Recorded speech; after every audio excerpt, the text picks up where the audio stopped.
Olá, uma boa tarde para você. O senador Fernando Bezerra Coelho deve apresentar hoje o relatório sobre a PEC 16. O texto deve estabelecer, até o fim do ano, aumento de R$ 200 no valor do Auxílio Brasil, reajuste do Auxílio Gás e a criação do voucher caminhoneiro, que será de R$ 1.000. A chamada PEC dos combustíveis prevê que a União compense os estados e o Distrito Federal pelas perdas de arrecadação com a redução das alíquotas de óleo diesel e de gás. A proposta é que os estados zerem as alíquotas de ICMS durante este ano. A PEC é autorizativa, não obriga os governadores a zerar o imposto. Em reunião de líderes, os senadores debateram outras iniciativas possíveis para conter o preço dos combustíveis. Auxílios que seriam pagos com os cerca de 30 bilhões de reais disponibilizados pelo governo para compensar os estados pela redução do ICMS. As medidas estão em discussão e devem entrar no relatório do Senado. Criação do voucher caminhoneiro de R$ 1.000, elevação do auxílio gás para o equivalente a um botijão a cada 2 meses, o acréscimo de R$ 200 no Auxílio Brasil até o fim do ano, com o aumento da base de beneficiários do Auxílio Brasil, compensação aos estados pela União da gratuidade de idosos no transporte público. A ideia também seria não zerar o ICMS para não comprar brigas adicionais com os estados brasileiros, evitar a judicialização e trabalharíamos, portanto, a ampliação do auxílio do Bolsa Gás. Vamos, como já falei, modificar a proposta da compensação do etanol, a compensação tributária para o etanol poder competir vis-à-vis com a gasolina. E o quarto ponto que foi discutido na reunião de líderes é que se deveria percorrer um caminho de criação de benefício para os vulneráveis, os mais atingidos pela alta dos combustíveis e, evidentemente, tendo cuidado de respeitar as restrições da legislação eleitoral. Possivelmente alterar, substituir essa compensação para os governos por medidas mais efetivas, que a gente tenha certeza que vão chegar na ponta com relação aos auxílios, né? Tanto o aumento do Auxílio Brasil, voucher caminhoneiro, auxílio gás, que são políticas sociais e muitas delas já em curso no país, né? Sejam mais eficazes.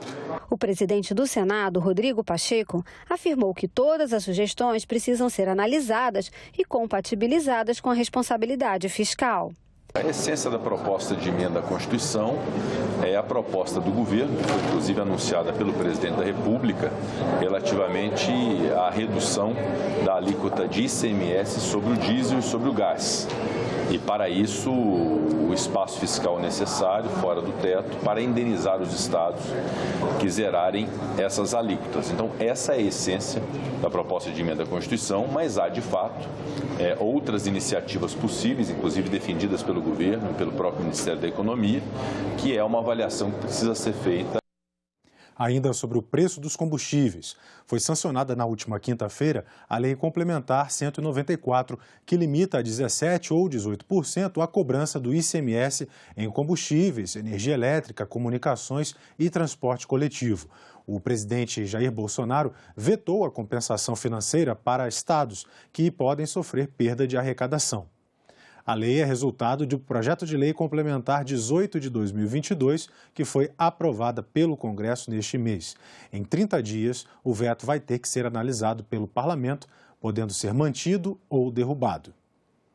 O senador Randolfo Rodrigues disse que pretende apresentar amanhã o requerimento para a criação da Comissão Parlamentar de Inquérito para investigar um suposto esquema de corrupção no Ministério da Educação. É necessário o apoio de pelo menos 27 senadores para que seja criada uma comissão parlamentar de inquérito no Senado. O senador Randolfo Rodrigues informou em entrevista coletiva que o requerimento para a CPI do Ministério da Educação já tem essas 27 assinaturas. Ele espera conseguir ainda mais nos próximos dias.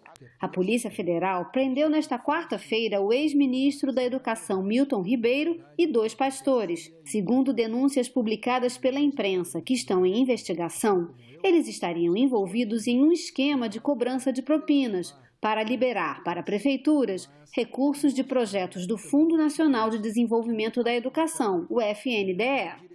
Com a assinatura do senador Giordano, nós alcançamos a 27ª assinatura para agora sim protocolar o pedido de comissão parlamentar de inquérito para investigar a sequência de escândalos de corrupção que tem ocorrido no âmbito do Ministério da Educação. Nós vamos perseguir outras assinaturas para dar ao requerimento dessa comissão parlamentar de inquérito a robustez necessária para evitar quaisquer eventuais abordagens por parte do governo, por parte da base parlamentar do governo, de retirada das assinaturas. Não protocolaremos ainda no dia de hoje este requerimento da Comissão Parlamentar de Inquérito. Aguardaremos pelo menos até a próxima terça-feira e eu espero alcançarmos até a próxima terça-feira as outras 3 assinaturas para ampliarmos a margem da comissão do requerimento, né? Então, alcançando essas outras 3, tendo 30 assinaturas, eu acredito que não terá risco mais para derrubada do requerimento de CPI. Para Randolph, é possível que a CPI seja instalada ainda neste semestre, antes do recesso parlamentar que começa em julho. Mas o senador reconheceu que os trabalhos de investigação só devem começar em agosto, após o recesso.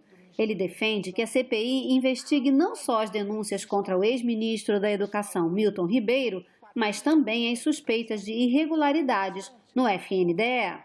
Há alguma dúvida de que houve um esquema tenebroso de tráfico de influência no âmbito do Ministério da Educação? Em pronunciamento no plenário, o senador Humberto Costa apoiou a criação da CPI. É dever constitucional do Poder Legislativo fiscalizar, investigar as ações do Poder Executivo. E, como tal, quaisquer que sejam os argumentos para que a CPI não se instale, tais como a proximidade da eleição, o avanço das investigações pela Polícia Federal, nada disso isentará o Senado Federal de se manifestar pela implementação de uma investigação. Pelas redes sociais, o senador Renan Calheiros disse que a Comissão Parlamentar de Inquérito vai, abre aspas, exorcizar a malversação, fecha aspas. Para o senador Oriovisto Guimarães, no entanto, a CPI será um palanque pré-eleitoral. Eu defendi essa investigação e disse que naquele momento eu era contra por ser pré-eleitoral, por ser uma CPI que ia virar palanque. Aliás, a CPI nunca prendeu ninguém.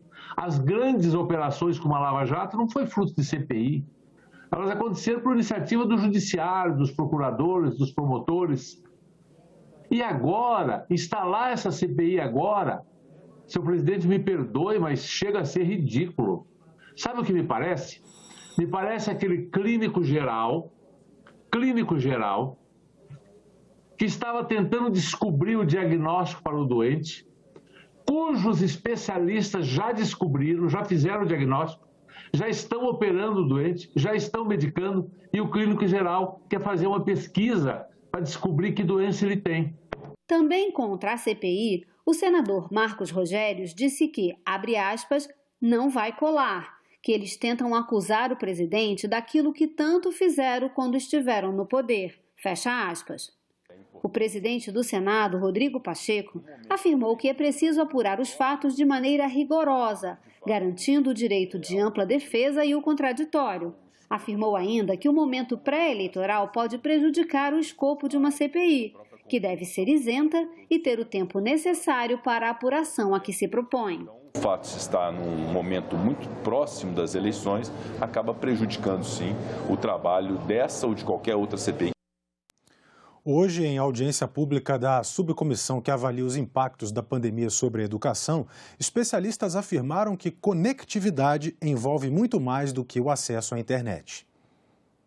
Garantir acesso à internet de boa qualidade a estudantes e professores da rede pública de ensino é um dos desafios para superar os prejuízos da pandemia na educação. O Ministério das Comunicações diz que hoje cerca de 100 mil escolas urbanas e rurais estão incluídas no Plano Nacional de Banda Larga. E o governo trabalha agora para melhorar a conectividade. Aqui se propõe o programa Internet Brasil. A gente propõe dar o seguinte benefício, né? Um chip com um pacote de dados de banda larga móvel. Aqui é uma inovação em relação a outros programas do Ministério. Como eu mencionei, sempre era acesso à internet para fins coletivo, para uso coletivo, para um estabelecimento, né? No geral, um estabelecimento de ensino, uma escola pública, né? O Wi-Fi Brasil também ele pode ser para um ponto de acesso comunitário, um outro ponto de acesso coletivo, mas de maneira geral para escolas. Essa daqui é a primeira iniciativa do Ministério das Comunicações, um programa de inclusão digital voltado ao acesso à internet para uso individual. Nesse caso, quem são os beneficiários? Alunos da educação básica da rede pública de ensino, que integram famílias inscritas no Cadastro Único.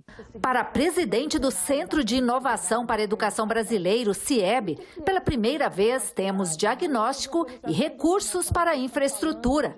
Mas só isso não é suficiente. Não é só você ter acesso à internet, mas existem alguns critérios de qualidade desse acesso que determinam se você vai ter realmente uma relação produtiva e educativa com a conectividade, ou simplesmente você vai constar lá como usuário de conectividade, como usuário de internet, mas você não vai ter a sua vida ou educativa ou profissional transformada por esse acesso à tecnologia. A professora Lília Azuca, da Universidade Federal do Rio Grande do Norte, também ressaltou que uma coisa é ter acesso à internet, outra é saber usar a tecnologia de forma produtiva. Uma coisa é ter acesso, outra coisa é saber, a equipe dos professores saber desenvolver uma atividade relevante, né, dentro do contexto do aprendizado dos alunos, para que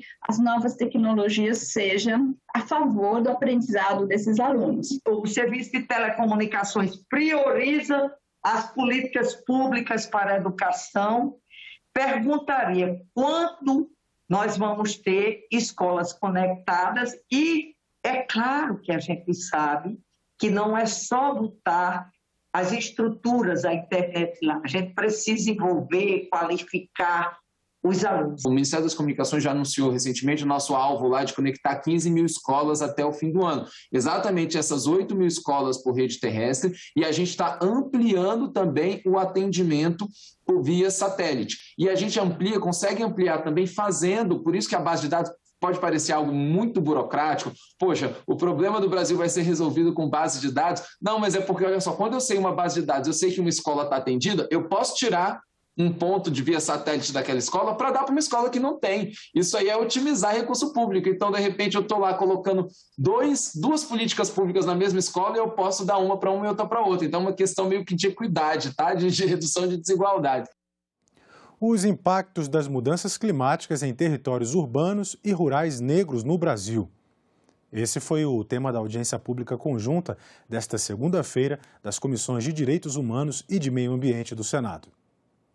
O senador Paulo Paim, que presidia a audiência, saudou o brasileiro e o inglês, militantes das causas indígena e ambiental, que tombaram assassinados no Amazonas. Em nome de 2 guerreiros que tiveram suas vidas ceifadas recentemente, o jornalista inglês Dom Phillips e o indigenista brasileiro Bruno Araújo Pereira. O Estado brasileiro precisa agir e proteger o nosso ambiente. Não podemos nos calar. Os povos originários são os que mais sofrem com o descaso do Estado. As mudanças climáticas têm trazido mais frequentemente e com maior impacto inundações e deslizamentos de terras. A ação do poder público é fraca e apenas adia mais problemas. Existem políticas habitacionais vigentes que removem famílias de uma área de risco com repasse de quantias irrisórias que só permitem auxiliar o aluguel em outra área de risco. As mortes são recorrentes. Famílias inteiras, da beirada do morro para debaixo da terra. Incontáveis são as expectativas, soterradas, afogadas. Quantos deslizamentos? Quantas enchentes? Quantas e até quando? O enfrentamento de doenças graves, mas para as quais há tratamento, não é feito como deveria ser. O impacto é maior sobre os mais vulneráveis. Se a gente pega Porto Velho, Belém, Macapá, nós estamos falando de um ciclo de epidemia de chikungunya, dengue, malária. E tudo isso são determinantes que têm impactos raciais e de gênero. Impactos raciais sobre a população negra urbana na Amazônia e a população de gênero, que são mulheres. E no caso de tragédias evitáveis, como a do rompimento da barragem de Mariana, em Minas Gerais, o poder público ainda discrimina quando tenta reduzir as consequências. É o que aconteceu à pequena Barra Longa, denuncia a arquiteta e ambientalista Dulce Pereira. A lama das áreas mais abastadas foi levada para cima dos morros, onde não havia, vejam bem, onde não havia sido diretamente atingido pela lama, não é? E foi colocada lá onde moram quem?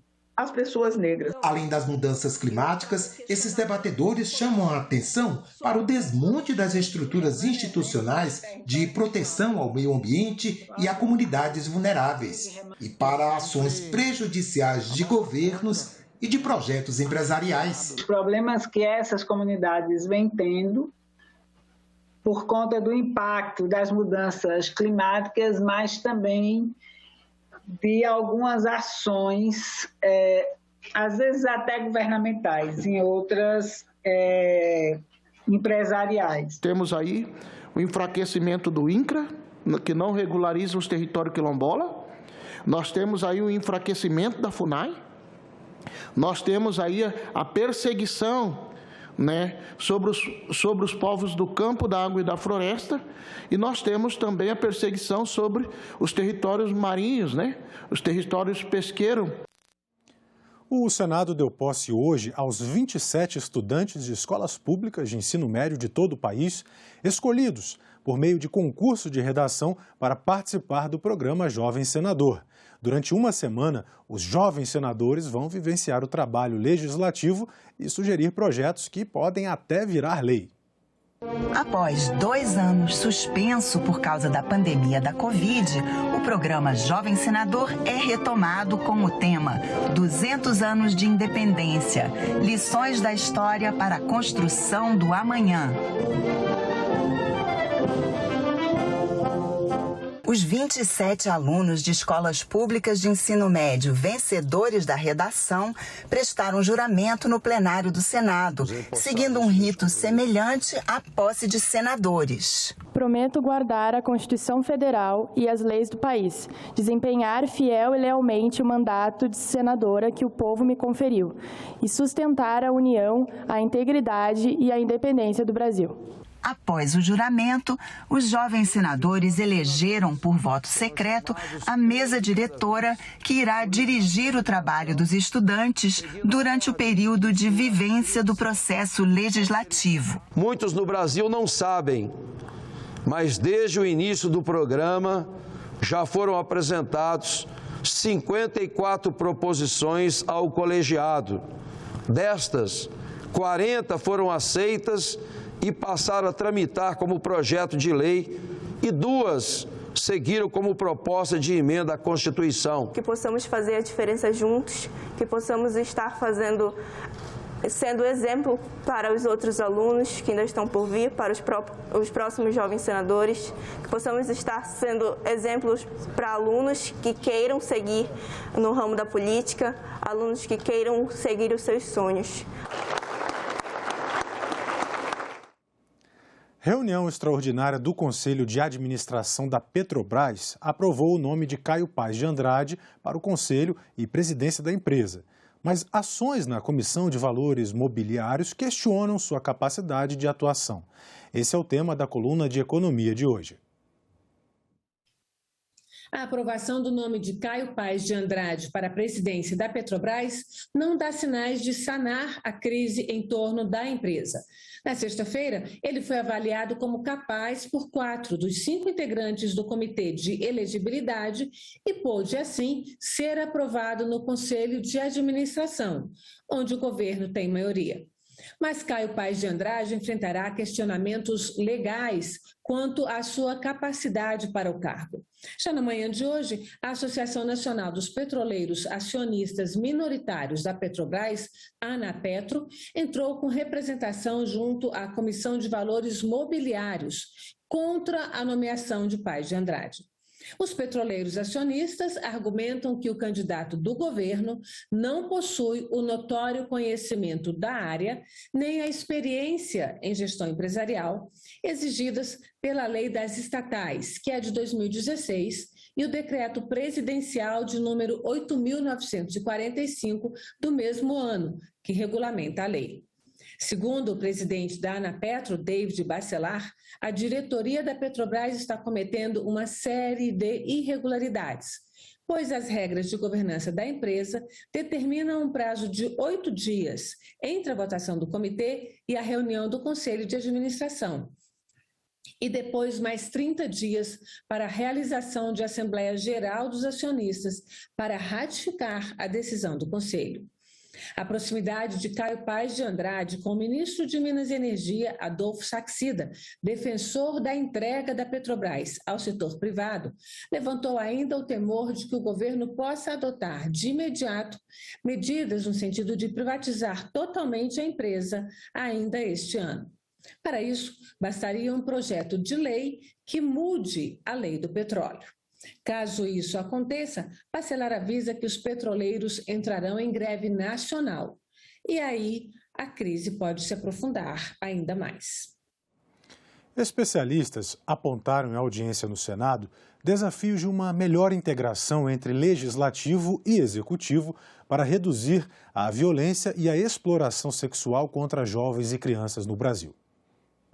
A senadora Leila Barros, autora do pedido dessa audiência pública, lembrou que a violência contra crianças e adolescentes tem crescido a cada ano.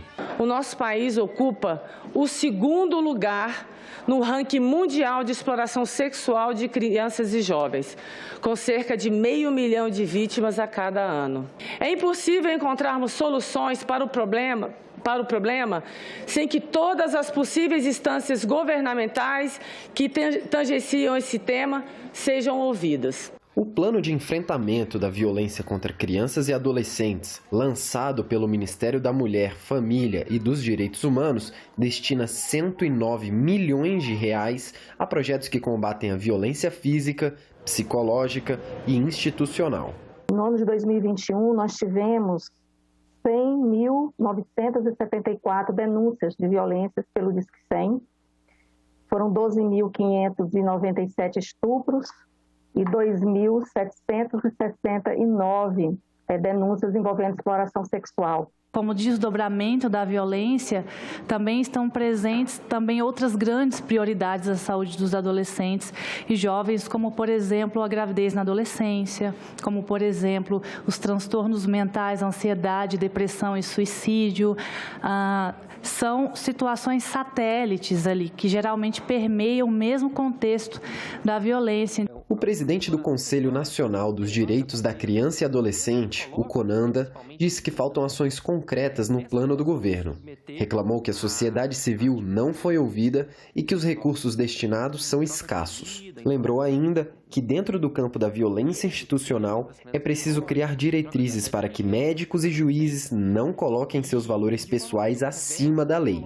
E citou o caso da menina de 11 anos, grávida em decorrência de um estupro, que foi orientada a não fazer o aborto. É importante a gente avançar no plano em diretrizes claras para médicos e juízes de como proceder nessa situação, senão a violência institucional vai se perpetrar, porque cada juiz vai ter uma compreensão, cada médico vai ter uma compreensão, é situação de aborto ou não, sendo que a lei é clara, é direito fazer aborto é legal fazer o aborto em caso de violência sexual. O plano foi elaborado em conjunto com os Ministérios da Saúde, Justiça, Educação, Cidadania e também do Turismo, que criou uma campanha para combater a violência e a exploração sexual de crianças e adolescentes.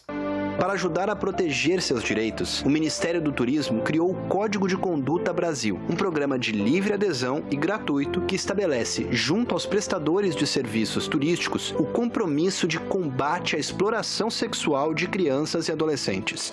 Ao aderirem ao Código de Conduta e exibirem o selo em seus empreendimentos, as empresas e prestadoras de serviços turísticos ganham maior visibilidade e a confiança dos consumidores, demonstrando o engajamento no combate a esse crime.